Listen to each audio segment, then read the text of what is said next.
Around the World in 80 Days by Jules Verne. Chapter 8, in which Passepartout talks rather more, perhaps, than is prudent. Fix soon rejoined Passepartout, who was lounging and looking about on the quay, as if he did not feel that he, at least, was obliged not to see anything. "Well, my friend," said the detective, coming up with him, "is your passport visaed?" "Ah, it is you, is it, monsieur?" responded Passepartout. "Thanks, yes, the passport is all right." "And you are looking about you?" "Yes, but we travel so fast that I seem to be journeying in a dream.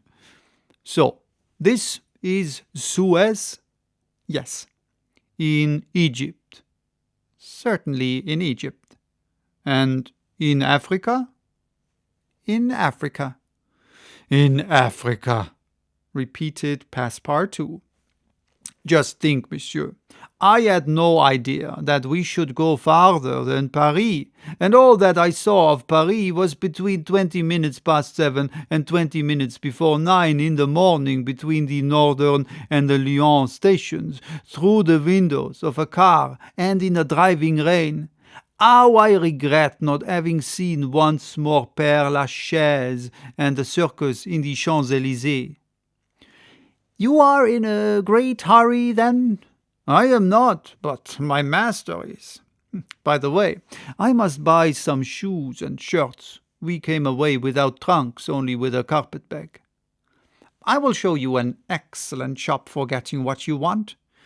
"Really, monsieur, you are very kind." And they walked off together, Passepartout chatting volubly as they went along. "Above all," said he, "don't let me lose the steamer." "You have plenty of time. It's only 12 o'clock." Passepartout pulled out his big watch. "12!" he exclaimed. "Why, it's only 8 minutes before 10. "Your watch is slow." "My watch? A family watch, monsieur, which has come down from my great-grandfather. It doesn't vary 5 minutes in the year. It's a perfect chronometer. Look you." "I see how it is," said Fix. "You have kept London time, which is 2 hours behind that of Suez. You ought to regulate your watch at noon in each country." "I regulate my watch? Never." "Well, then, it will not agree with the sun." "So much worse for the sun, monsieur. The sun will be wrong then." And the worthy fellow returned the watch to its fob with a defiant gesture. After a few minutes' silence, Fix resumed. "You left London hastily, then?" "I rather think so. Last Friday, at 8 o'clock in the evening, Monsieur Fogg came home from his club, and 3/4 of an hour afterwards we were off." "But where is your master going?" "Always straight ahead. He's going round the world." "Round the world?" cried Fix. "Yes, and in 80 days. He says it is on a wager. But between us, I don't believe a word of it. That wouldn't be common sense. There is something else in the wind." "Ah, Mr. Fogg is a character, is he?" "I should say he was." "Is he rich?" "No doubt, for he is carrying an enormous sum in brand-new banknotes with him, and he doesn't spare the money on the way either. He has offered a large reward to the engineer of the Mongolia if he gets us to Bombay well in advance of time." "And you have known your master a long time?" "Why, no, I entered his service the very day we left London." The effect of these replies upon the already suspicious and excited detective may be imagined. The hasty departure from London soon after the robbery, the large sum carried by Mr. Fogg, his eagerness to reach distant countries, the pretext of an eccentric and foolhardy bet, all confirmed Fix in his theory.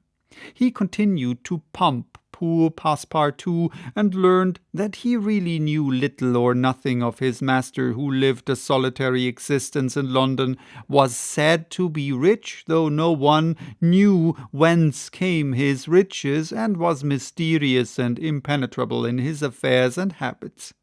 Fix felt sure that Phileas Fogg would not land at Suez, but was really going on to Bombay.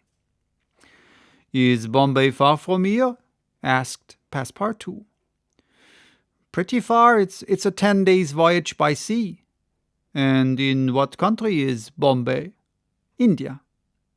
"In Asia?" "Certainly." "The deuce! I was going to tell you there's one thing that worries me.